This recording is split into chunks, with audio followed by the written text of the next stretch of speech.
असम प्रदेश Congress party का अध्यक्ष रुपिन बोरा जी हमेशा संगठन को मदद और साथ में लेके जा रहे हैं और लोकसभा में हम हमेशा स्पीकर के सामने देखता है हमारा भाई साहब गौरव गोगोई जी हमेशा जो भी कानून इन लोग ने काला कानून लेके आया तब भी लड़ने का काम कोई किया है।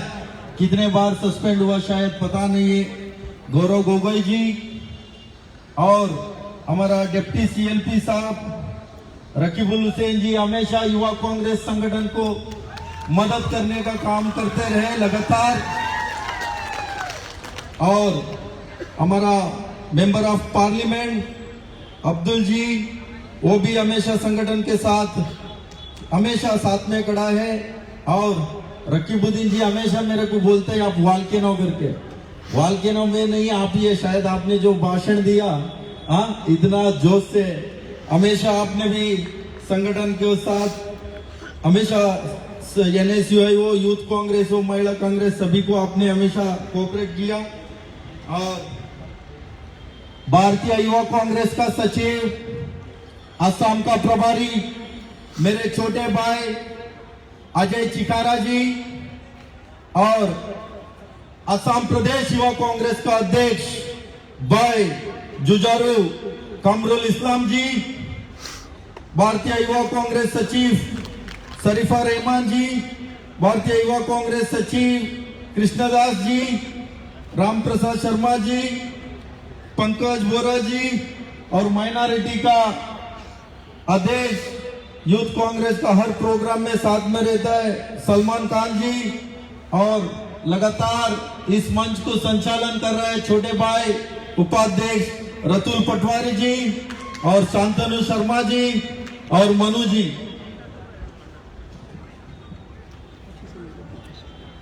सबसे पहले आदरणीय हमारा नेता राहुल गांधी जी को मैं धन्यवाद करना चाहता हूं। मेरे जैसे एक साधारण कार्यकर्ता हूं, आपके जैसे बीच में रह के हमेशा संगठन के साथ काम करते थे। मेरे घर परिवार में दूर दूर तक कोई राजनीति में नहीं है। राहुल गांधी जी ने मेरे जैसे एक साधारण कार्यकर्ता को भारतीय युवा कांग्रेस का अध्यक्ष बनाया। मैं उनको सोनिया गांधी जी को भी मैं धन्यवाद करना चाहता हूं। आज आते आते ये सुबह से मेरे को एक दुख महसूस हुआ। जो मैं लास्ट कार्यक्रम आया था इसी मंच से, उस समय में मेरे बगल में तरुण गोगोई जी बैठे थे। मेरे को वो लगातार 20 मिनट उनके साथ मैंने जो बात किया मैं सुबह से याद आ रहा है। मैं आप सबको कहना चाहता हूं तरुण गोगोई जी का आत्मा को शांति मिलना चाहिए। तो एक एक कार्यकर्ता उनका हिस्सा था या असम को बचाना है तो या कांग्रेस गवर्नमेंट वापस लाने का, उनका हिस्सा पूरा करने के लिए सभी युवा कांग्रेस के कार्यकर्ता सड़क पे उतर के बूथ बूथ में घर घर जाके बैठ के इस सरकार जो गुंगे बैरन निकम्मे सरकार ने जो चला रहा है, जो ईस्ट इंडिया कंपनी जैसा जो इन लोग ने सरकार चला रहा है, उस सरकार का गलती को घर घर जाके बताने का काम हम सबको करना है। तभी तरुण गोगोई जी का आत्मा को शांति मिलेगा। इस असम को बचाने का काम युवा कांग्रेस के हाथ में है। मैं कहना चाहता हूं हमारा मंत्र एक ही होना है, कार्यकर्ता सभी सुन ले, प्रत्याशी कोई भी हो, हमारा मकसद कांग्रेस पार्टी को सत्ता लाने का काम। आप सब लोग दोनों हाथ उठा के मेरे को इस मन से आप लोग ने वादा करना, आप लोग ने यहाँ कांग्रेस सरकार लाने के लिए हम हर तरीके से लड़ने का काम। ये बीजेपी वाले लाठी चलाना, धमकाना, केस लगाना इनका काम है। जो आजादी के समय में जो अंग्रेजी करता था उस समय में यही लोग हैं, उनका चापलूसी करते थे। ये वरिष्ठ लोग हैं, अभी भी करेगा। मैं कहना चाहता हूं इस सरकार को, लाठी चलाना चलाओ, केस लगाना केस लगाओ। ये कांग्रेस का एक एक कार्यकर्ता का खून के अंदर है। जेल जाना, लाठीचार्ज खाने का। आप उसके धमकाने से हम लोग डरेगा नहीं है। यहां जनता भी चाहता है, मैं कहना चाहता हूं, जो लास्ट जो इनका 6 दिन का इनका जो सर्वे आया है, सर्वे में कह रहा है बीजेपी सरकार नहीं बना रहा है। वो सर्वे को छुपा के कुछ विधायकों को पैसा देके खरीदने का काम आप लोग कर रहा है। जो संगठन मां होता है, मां के साथ गद्दारी किया तो उनके साथ क्या होता है आप लोग कुछ जानता है। ये सब लोग जो भी जाना है जाओ, आप लोग इस बार हारने का तैयार रहना। आप लोग उनसे पैसा लेना, पैसा लो, जो भी लेना है आप लोग लो। जो यही नरेंद्र मोदी जी लोकसभा के चुनाव के पहले आया था, इस युवा के असम का युवा के साथ वादा किया था, जो 2 पेपर मिले मैं उसको चालू करूंगा, नौकरी देगा। चालू किया क्या? कितना साल हुआ? 6 साल हुआ। झूठ के अलावा झूठ के ऊपर झूठ, इनको और कोई आते नहीं है। ये लड़ाई सच और झूठ की लड़ाई है। हम महात्मा गांधी जी का विचारधारा लेके जाने वाला है, इन लोग गोडसे का विचारधारा लेके जाने वाला है। ये पूरा देश का जनता अभी जान चुका है। मैं आप सबको मैं कहना चाहता हूं, कोविड के समय में असम का लोग पूरा देश में फंसे थे। जो इस असम का युवा सारे राज्यों में फंसे थे, तब इनका सरकार ने क्या कर रहा था? चापर में घूम रहा था। चापर के घूमने के अलावा कोई एक युवा को वापस अपने घर लाने तक कोशिश नहीं किया। ये सारी याद रखना चाहिए। हाँ, उस समय में आप लोग ने नंगे पांव में आप लोग ने कैसे कैसे पैदल आया, आप लोग ने घर पहुंचने का काम किया, आप लोग ने याद रखना चाहिए। आदरणीय हमारा नेता राहुल गांधी जी मेरे को क्लियर इंस्ट्रक्शन दिया था, कोई भी माइग्रेंट वर्कर हो, किसी राज्य का हो, किसी वर्ग का हो, कोई परेशान है, सारी युवा कांग्रेस सड़क पे रहने के लिए उन्होंने हमको आदेश दिया था। मैं सभी युवा कांग्रेस साथी को मैं धन्यवाद कहना चाहता हूं। अपना सुरक्षा छोड़ के जो मरीज माइग्रेंट लोग को बचाने में आप सब लोग ने लगे थे, मैं आप सबको धन्यवाद करता हूं। अच्छे दिन का बात किया था, अच्छे दिन आया क्या? अच्छे दिन आया क्या? देखो वो असरा है, थोड़ा आया होगा तुमको, आया नहीं? अच्छे दिन 2 लोग को आया है, 3 लोग को आया है। बताओ, अमित शाह का बेटा जय शाह 50,000 लगा के उनका कंपनी 80 करोड़ कमा रहे हैं, अच्छे दिन उनको आया। और एक अच्छे दिन अडानी को आया, और एक अच्छा दिन अंबानी को आया है। इन लोग को 2 ही काम जानते हैं, नाम बदलना, सेल करने के अलावा और कुछ इन लोग ने सीखा भी नहीं है।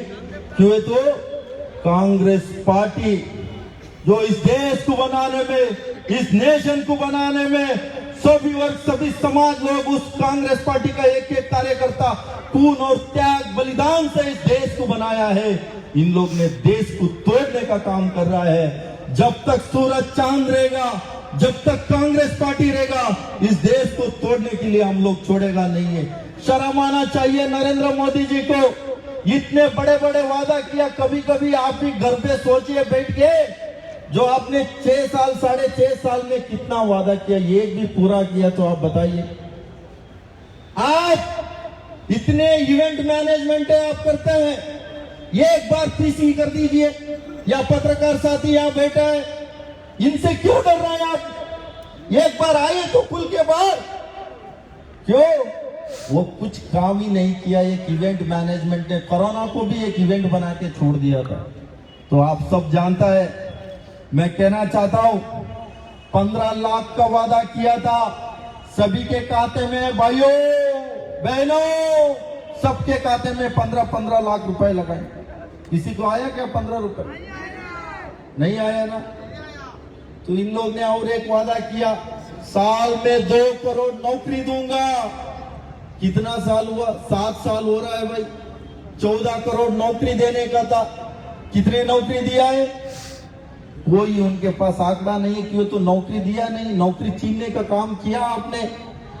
जो जानलेवा नोटबंदी लेके आया आपने, जानलेवा नोटबंदी और गब्बर सिंह टैक्स जीएसटी लेके आके 12 करोड़ नौकरी छीनने का काम ये सरकार ने किया। उसके बाद में जो कोविड आया, अनप्लान लॉकडाउन कर दिया। कितने करोड़ नौकरी गया अभी तक इनके पास कोई आंकड़ा नहीं है, उसके बारे में बताने के इनके पास समय नहीं है। हमेशा राहुल गांधी जी ने इनको जगाने का काम लगातार किया। जब नोटबंदी हुआ तब भी राहुल गांधी जी ने बताया, जब जीएसटी आया तब बताया, जब इस कोविड के समय में फरवरी 12 तारीख को राहुल गांधी जी ने ट्वीट लगा के इनको जगाने का काम किया। ये सरकार टीवी में आने का छोड़ के उसको देखने तक, सोचने तक नहीं गया। ये महामारी आ रहा है, आने वाले दिन में इस देश में बड़ी लेवल पे जो ये इस महामारी के वजह से आर्थिक व्यवस्था से लेकर तमाम चीजें ये होने वाला है, राहुल गांधी जी ने बताया। तब भी ये सरकार ने तब भी नहीं सोचा। आज हालत आप लोग ने देख रहे हैं किस तरीके से हुआ। जब कांग्रेस का महंगाई का बात कर रहे थे इन लोग ने, उस समय में जब कांग्रेस सरकार होता था 450 रुपए में सिलेंडर मिलते थे। अभी कितना हुआ? 1100, 900, 1000 रुपए इन लोग ने सिलेंडर का महंगाई बढ़ा दिया। महंगाई के बारे में इन लोग ने इतने चिल्ला चिल्ला के बोलते थे। जो दाल 60 रुपए में कोई मध्यम वर्ग हो, मजदूर हो, सुकून से 2 बार रोटी के साथ दाल खाते थे, उसको भी 200 रुपए बना दिया दाल। नरेंद्र मोदी जी, ये सारे चीज आपको याद करना चाहिए। मैं फकीर आदमी हूं, झोला लेके आया हूं, झोला लेके चले जाता हूं। बिल्कुल आपने सही कहा था, आपका झोला तैयार है। अभी इस देश का अन्नदाता सिंगू बॉर्डर, टिकरी बॉर्डर, गाजीपुर बॉर्डर और शाहजहांपुर बॉर्डर में आपके लिए झोला तैयार है। झोला लेके कहां जाना आपको सोचना है। आपने बोलते थे ना खाऊंगा ना खाने दूंगा, पार्सल बना बना के आपने लंदन भेज दिया। मेहुल चोकसी, विजय मल्ल्या, नीरव मोदी, आपको भी वहां जाना पड़ेगा, चिंता मत करो। रंगा बिल्ला जो अमित शाह, नरेंद्र मोदी भी, जब भी कांग्रेस सरकार आएगा इन दोनों को जेल भेजने का काम करेंगे हम सब लोग मिलके। और इस देश का अन्नदाता, इस देश का अन्नदाता किस तरीके से वहां बॉर्डर में लड़ रहा है, एक बार उनके बारे में सोचने तक समय नहीं है। नरेंद्र मोदी जी, आपने शिखर धवन का अंगूठा टूटता है उसके लिए ट्वीट लगा रहे। जो अपना ही राजधानी में अपना ही अन्नदाता घुसने तक नहीं दिया, किस तरीके से उन लोग ने व्यवहार किया अन्नदाता के साथ, आप सब लोग ने दिया देखा है। 40 लोग शहीद हो चुका है, 40 लोग टन में। अभी लगातार 4 दिन से बारिश हो रहा है। किस तरीके से इस देश का किसान किस तरीके से वहां लड़ रहा है। इस काला कानून वापस लेने के लिए लगातार उन लोग ने उनका आवाज उठा रहा है, बट ये सरकार सुनने को तैयार नहीं है। मेरे को कहीं ना कहीं बीजेपी में बड़ा लीडर कौन है ये डाउट हो रहा है मेरे को। अंबानी बड़ा लीडर है, अडानी बड़ा लीडर है, मोदी अमित शाह नहीं है। क्यों? तो वो लोग होता था, इस देश के हित में सोचता था, ये कानूनों लागू नहीं होता था।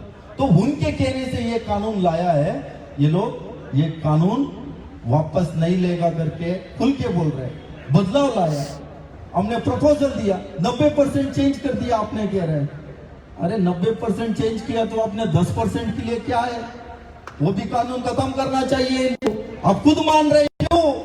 बार बार हमने उसके अच्छा गिनवाने लगे, उसके बारे में अच्छा बोलने लगे। इनको शर्म आना चाहिए। गुजरात में बीजेपी का कार्यकर्ता को बिठा के किसान के साथ संवाद कर रहे। कमाल है भाई, आपके नाक के नीचे लाखों लाखों जो किसान बैठा है उसके साथ बात करने के पास आपके पास समय नहीं है। गुजरात का किसान है, बीजेपी कार्यकर्ता से बात करो। मध्य प्रदेश किसान के नाम पे बीजेपी के कार्यकर्ता से बात करो। ये जान गया पूरा देश का जनता कितने इन लोग ने ड्रामा किया है। आप सबको मैं कहना चाहता हूं, साथियों, इस देश को बचाना, इस नेशन को बचाना, इस कॉन्स्टिट्यूशन को बचाना है तो यहाँ आने वाले दिन में यहाँ कांग्रेस सरकार लाने का हम सब लोग मिलकर लड़ना चाहिए। आप सब लोग सबसे ज्यादा समय और पार्टी मजबूत करना और कांग्रेस पार्टी को सरकार लाने के लिए हम सब लोग काम करेंगे। मैं भी ज्यादा समय यहाँ दूंगा। तो ये सरकार आज भी इतने पुलिस लगा दिया, पुलिस लगाना है तो लगा लो भाई। मेरे ऊपर 120 केस है देश में, नरेंद्र मोदी अमित शाह ने लगाया, 121 होगा। मैं थोड़ी डरेंगे हम लोग। इस देश को बचाने के लिए हम सब लोग मिलके लड़ेंगे। वो विकल्प है वो राहुल गांधी जी है, वो विकल्प है वो कांग्रेस पार्टी है। और इन लोग ने हर जगह बोलते हैं कांग्रेस मुक्त भारत करने का बात करते हैं। मैं ये इस मन से कहना चाहता हूं अमित शाह को, जब तक सूरज चांद रहेगा तब तक कांग्रेस पार्टी रहेगा। किसी के हाथ से इस कांग्रेस पार्टी को मुक्त भारत नहीं कर सकता है। आने वाले दिन में आप देख सकते हैं दोबारा एक आजादी का समय है, ये आजादी का लड़ाई लड़ना है। हम सब लोग मिलके लड़ेंगे। और मेरे को यहाँ आज कार्यक्रम में यहाँ बुला के 2 बात रखने का मौका दिया, आप सबको धन्यवाद करता हूँ। आप अभी एक कार्यकर्ता साथ में ले जाके ये सरकार के खिलाफ लड़ने का काम करेंगे। जय हिंद, जय कांग्रेस पार्टी।